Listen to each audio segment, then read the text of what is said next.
காப்பிரைட்ஸும் இளையராஜாவும் பிரிக்கவே முடியாது அப்படிதான் சொல்லணும். அவர் நிறைய பாடல்களுக்கு காப்பிரைட்ஸ் கேட்டு வழக்கு பதிவு பண்ணியிருக்காரு. இப்ப ரீசெண்டா குட் பேட் அக்லி படத்துக்கும் வழக்கு போட்டிருந்தாரு. அதன்படி பாடல்கள் நீக்கிட்டாங்க.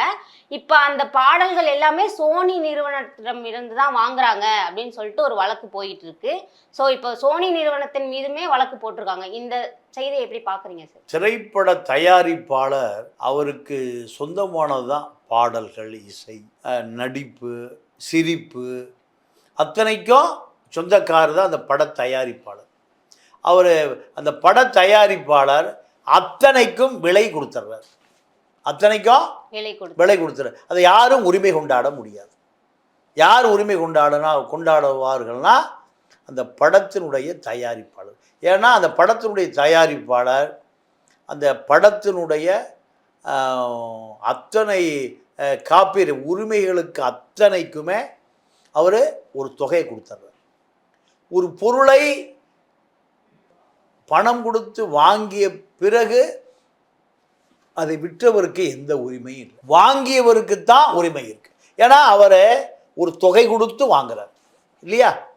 தொகை கொடுத்து வாங்கியவரிடம் மீண்டும் உரிமை கொண்டாடுவது நீங்கள் சட்டப்படி தவறு மட்டுமல்ல, மனிதாபிமானத்திற்கு கொஞ்சம் கூட தொடர்பே இல்லாது. இந்த இளையராஜாவை பொறுத்த வரைக்கும் இந்த இளையராஜா ஒரு மோசடிக்காரர். எப்படி மோசடிக்காரர்னா, நான் உதாரணங்களோடு சொல்கிறேன். அது நீதிமன்றத்துக்கு போனாலும் சரி, நான் நீதிமன்றத்துக்கு வருவதற்கு தயார். பிரசாத் லேபில் இவருடைய இசையை இசைப்பதற்கான ஒரு இடத்தை அவர்கள் கொடுக்குறாங்க.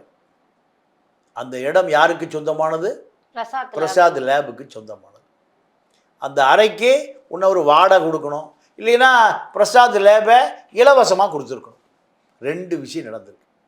ஆனால் இப்படி 25 ஆண்டு காலம் பிரசாத் நிறுவனம் இவருக்கு அந்த அறையை, விசாலமான அறையை, எப்பொழுது இவருக்கு இசை உருவாக்க வேண்டும் என்று எண்ணம் வருதோ அப்போ அங்கே போய் இசையை உருவாக்குவார். இதுதான் அவருக்கு பிரசாத் லேப், பிரசாத் நிறுவனம் கொடுத்த உரிமை. இவர் என்னங்கிறாரு, அந்த அறை எனக்கு சொந்தமானது, காலி பண்ண முடியாதுங்கிறார். அந்த வாடகை எல்லாம் தரல அவரு. வாடகை கொடுத்தாலும் அவங்க காலி பண்ண சொன்னா காலி பண்ணுமா இல்லையா? வாடகை கொடுத்தாலும் சரி, கொடுக்கலாலும் சரி, நிலம் யாருடையது? இப்போ அங்கே காலி பண்ண முடியாதுங்கிறார். உடனே பிரசாத் நிறுவனம் நீதிமன்றத்துக்கு போகுது. எனக்கு உனக்கு உள்ள உரிமையை நீதிமன்றத்தில் நிரூபிங்கிறாங்க. நீதிமன்றம் உனக்கு எப்படி நீ காலி பண்ண முடியாதுன்னு நீ எப்படி சொல்கிற? உனக்கு என்ன உரிமை? உனக்கு எதாவது எக்ரிமெண்ட் போட்டு கொடுத்தாங்களா? உனக்கு எதாவது விற்று விட்டாங்களா? இல்லை உனக்கு எதாவது லீஸு கொடுத்தாங்களா? நீ உரிமை உண்டாடுவதற்கான என்ன உனக்கு தகுதி இருக்குது? அதை நீதிமன்றத்தில் நிரூபிங்கிறாங்க. ஒன்றும் இல்லை. நீதிமன்றம் என்ன பண்ணுது, ஒரு காலக்கெடுவை கொடுத்து வெளியேறுங்கிறாங்க. அப்போது வெளியேறல. பிரசாத் நிறுவனம் நீதிமன்றத்துக்கு, ஐயா நீங்கள் சொன்ன தவணையெல்லாம் பார்த்துட்டு ஐயா, நீங்கள் சொல்கிறதெல்லாம் கேட்டு நின்னோம் ஐயா, இன்னும் அவர் காலி பண்ண மாட்டேங்கிறார். நீதிமன்றம் அதை உடைத்து வெளியேற்றுங்கன்னு ஒரு உத்தரவு போடுது. நீதிமன்றத்தின் ஆணையோடு போய் அந்த இவர் பூட்டி வச்ச பூட்டை உடைச்சு இவருடைய தபேலா கிபேலா இந்த இசை கருவிகளை பூரா அவன் எடுத்து தெருவில் கொண்டு போயிட்டான். யாரு?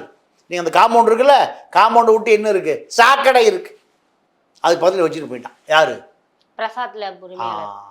அவன் சட்டப்படி செஞ்சிட்டான். இவருடைய தபேலா எங்கே இருந்தது? முதல் நாள் நைட்டே உடச்சி கொண்டு தெருவில் வச்சுட்டு போயிட்டான். ஒரு நாள் பூரா எங்கே இருந்தது? சாக்கடைக்கு பக்கத்திலேயே இருந்தது.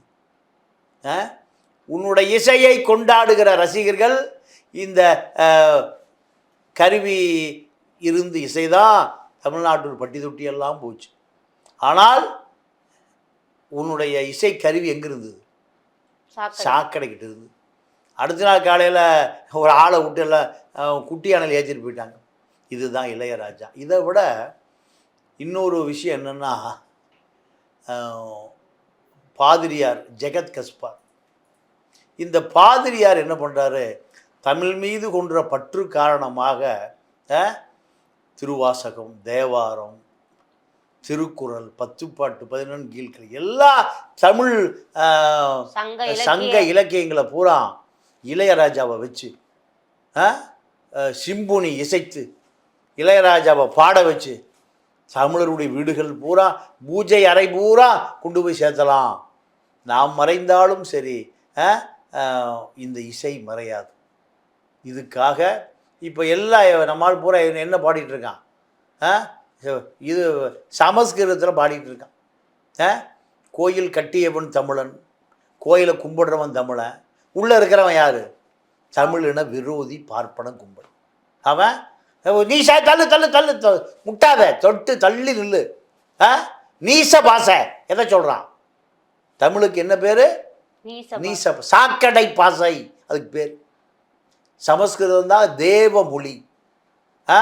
கும்பிடுறவன் தமிழன், கோயில் கட்டினவன் தமிழன், குடமுழுக்கு பண்ணுறவன் தமிழன், எல்லாம் தமிழன். அவள் போய் உட்காந்துக்குவான். இந்த பழக்கத்தை உடைப்பதற்காக அந்த தமிழ் பாதிரியார் கஸ்பர் என்ன பண்ணார்னா, பல கோடி உலகத் தமிழர்கள் பூரா குட்டி கொடுக்குறான். குட்டி கொடுத்து 50க்கு மேற்பட்ட இசை ஞானிகளை வைத்து அந்த சிம்புனியை ரெக்கார்ட் ஆக்குறார். இது நியூயார்க்கு கூட்டிகிட்டு போகிறார். நியூயார்க்கு கூட்டிகிட்டு போய் அங்கே சோனியுடைய தலைமை அலுவலகத்திலே வைத்து இந்த இசையாக்கப்பட்டது. அவன் மகன் கார்த்திக் ராஜாவும் நியூயார்க் போகிறார். அங்கு வைத்து இசையாக்கப்பட்டதை இளையராஜா மனசாட்சியோடு கேட்குறேன். நீ உனக்கு ஒரு செலவுக்கு பணம் கொடுத்துட்டாங்க, உனக்கு விமான டிக்கெட் போட்டாங்க, எல்லாம் போட்டாங்க, பாதிரியாரை கேட்காமலே நீ விட்டு விட்டாய். வழக்கு போடிய மேல பாதிரியார் நீ ஏமாத்திரியா, உன்னை பாதிரியார் ஏமாத்தினார வழக்கு போடு, நான் வரேன் கோர்ட்டுக்கு. பாதிரியார் உன்னை ஏமாத்தினா நீ வழக்கு போட்டுக்கணுமா இல்லையா பாதிரியார் மேலே? இல்லை பாதிரியார் நீ ஏமாத்தினா அவர் உண்மையில வழக்கு போட்டுக்கணுமா இல்லையா? யார் 2 பேரும் சைலண்டாக இருக்கீங்க? யார் பிராடு? யார் ஏமாற்றுக்காரன்? யார் போசடிக்காரன்? இவர் தான் இந்த இளையராஜா. அப்போது இவர் பாடிய பாடல்களுக்கு பூரா, இசையமைத்ததுக்கு பூரா லட்சங்களை கோடிகளை வாங்கிட்டார். எதையுமே இலவசமாக அவர் இசையே அமைக்கலை. ஆனால் அவன் எக்கோ நிறுவனத்துக்கு விற்றுவிட்டான், இல்லை சோனி நிறுவனத்துக்கு விற்றுவிட்டான். இவருக்கும் அதுக்குமான உறவே இல்லை. என்ன பண்ணிட்டான்? இவர் இப்படியெல்லாம் திருப்பி கேட்க மாட்டாருன்னு எக்ரிமெண்ட் போடல. இதுதான் இங்கே நடந்த தப்பு. என்ன பண்ணா? உனக்கும் இதுக்கும் தொடர்பு இல்லைன்னு அங்கேயே ஒரு கையெழுத்து வாங்கியிருந்தாலும் வேலை முடிஞ்சது. இப்படியெல்லாம் இவர் மோசடி பண்ண மாட்டார். மோசடி மன்னன் இளையராஜா மோசடிலாம் பண்ண மாட்டாரியா? அவர் ஒரு இசை ஞானி. கழுத்தில் உத்திராட்ச கொட்டை போட்டிருக்காரு. இப்படியெல்லாம் பண்ண மாட்டாருன்னு இந்த திரைப்பட தயாரிப்பாளர்கள் எல்லாம் முடிஞ்சு போயிட்டான். முடிஞ்செல்லாம் தெருவுக்கு போய் எல்லாம் வடபழனி பஸ் ஸ்டாண்டில் படுத்து கிடக்கிறான். பாதி தயாரிப்பாளர் நான் டெய்லி பார்க்குறேன். எங்கே படுத்து கிடக்கிறான்? வடபழனி பஸ் ஸ்டாண்டில் அருணாச்சலம் ரோட்டில் பாதி தயாரிப்பாளர் படுத்து கிடக்கிறான். நான் ஒரு நண்பர், நமக்கு ஒரு பிஆர்ஓ இருக்கார், அவரும் நானும் அந்த பாலாஜி முன்னாடி நின்று இருந்தோம். ஒருத்தர் நடந்து போனார். எப்போ ஏதாவது கொஞ்சம் உதவி செய்யினார். யாருக்கு அவருன்னு? இவர் தான் ஒரு பிரபல தயாரிப்பாளர். லட்சுமி ராய அறிமுகப்படுத்துறத இவர் தான் கண்ணார். நான் பார்த்தேன், இல்லையா செருப்பு இல்லாமல் நடந்து போயிட்டுருக்கார். செது இல்லாமல் பல தயாரிப்பாளர்களுடைய நிலைமை இதுதான். செருப்பு இல்லாமல் நடந்து போயிட்டுருக்கான். பாவம். இவர்களை வைத்து படம் எடுத்தவன் பூரா, இவர்களை வைத்து இசையமைத்தவன் பூரா இப்படி தான் இருக்கான். ஆனால் எப்போவோ இசையமைத்ததை எனக்கு லீகல் வேணும் அவன் எழுதி வாங்காமல் விட்டுட்டான். உனக்கும் இந்த இசைக்கும் இத்தனை லட்சம் பணம் கொடுத்தாச்சு, இதுதான் வவுச்சர், இதுதான் எக்ரிமெண்ட்டு. அவன் செய்யலை. அந்த தயாரிப்பாளர் பூரா செய்யலை. எனக்கு தெரிஞ்சு இந்த ஒரு 50 வருடத்தில் 1000 தயாரிப்பாளர் காணாமலே போயிட்டான். இப்படி காணாமல் போனவனை வீட்டுக்கு கொண்டு வந்து கேஸ் போட முடியாது. அதனால தான் யார் மேலே கேஸ் போடுறாரு? சோனி நிறுவனத்தின் மீது. அவன் சோனிக்கு விற்றுட்டு போயிட்டான். இப்போ விற்றுட்டு போனது சோனி நிறுவனம் அந்த தயாரிப்பாளரிடமிருந்து வாங்கியிருக்கு. தயாரிப்பாளர் இளையராஜாட்டு எக்ரிமெண்ட் போடலை. இதுதான் நடந்தது. இப்போ இது இவருக்கு என்ன ஆகி போச்சு? சாதகமாக மாறிவிட்டது. ஒரு பொருள் ஒரு பொருளுக்கு உடையவன் அந்த பொருளை இலவசமாக கொடுத்தால் மட்டும்தான் அவன் எக்காலத்திலும் உரிமை கோர முடியும். எக்காலத்திலையும் பிரசாத் லேபுக்கு அதுதான். பிரசாத் லேபு இருந்துட்டு போடான்னு விட்டுட்டான், வாடகை கொடுத்தியோ கொடுக்கலையோ. அவனுக்கு தேவைப்படுகிற பொழுது காலி பண்ண சொல்கிறான், அதெல்லாம் காலி பண்ண முடியாது, செருவில் தூக்கி போட்டு போயிட்டான். இதுதான் இப்போ அந்த சோனி நிறுவனத்தினுடைய கதையும் இதுதான். நீதிமன்றத்தில் இந்த தயாரிப்பாளர்களிடமிருந்து சோனி நிறுவனம் வாங்கியதற்கான தயாரிப்பாளர்கள் இளையராஜாவுக்கு கொடுத்த தொகைக்கான வவுச்சரோ எக்ரிமெண்ட்டோ உனக்கு பணம் கொடுத்தாச்சியா, உன்னுடைய உரிமையே கிடையாது, உரிமையே கோர முடியாது, இப்படி எந்த ஆவணங்களும் அந்த தயாரிப்பாளர் பதிவு செய்யலை. இப்போ இந்த எக்கோ நிறுவனம் என்ன பண்ணியிருக்கணும்னா, இந்த இளையராஜாவிடமிருந்து வாங்கிய ஒப்பந்தம் இனிமேல் நீ உரிமையே கோர முடியாது, இதற்கான தொகை லட்சங்களை கொடுத்தாச்சு, கோடிகளை கொடுத்தாச்சு. இதை சட்டபூர்வமாக பதிவு செய்திருந்தால் இப்போ இந்த இளையராஜா டு தயாரிப்பாளர் டு எக்கோ கம்பெனி, சோனி கம்பெனிக்கு இந்த ஆவணங்கள் பேசியிருக்கு. இப்போ ஆவணங்களே இல்லை. தயாரிப்பாளர் அந்த காலத்தில் படம் ரிலீஸ் ஆன போது இவர்களாம் நாணயமானவர்கள், இசை ஞானிகள், உத்தராட்ச கொட்டையோடு இருக்கிறார்கள், காலிலே கட்டை, தலையிலே மொட்டை, காவி சட்டை.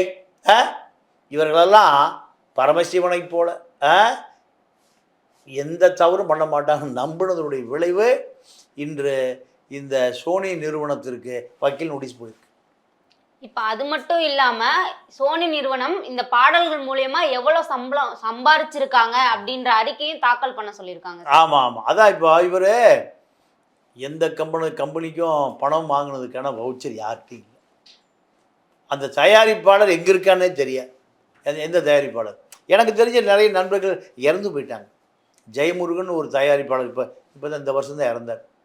அருமையான பாடகர், இசையமைப்பாளர். அவரே திமுகவுக்கெல்லாம் பல பாடல்கள் எழுதி கொடுத்துருக்கார், இறந்துட்டார். இப்படி தான் பல விஷயங்கள் பல தயாரிப்பாளர்கள் நீங்கள் வறுமையிலையோ உடல் நலிவோ இறந்து போயிடறாங்க. அவர்களிடமிருந்து இளையராஜாவிடமிருந்து எந்த ஒப்பந்தமும் எந்த ஆவணங்களும் இல்லாத நிலையில் தான் இளையராஜா உரிமை கூறுகிறார். நீங்கள் நீதிமன்றத்துக்கு போகிறாங்க. இது எங்கே ஏறன்னு தெரியுதா?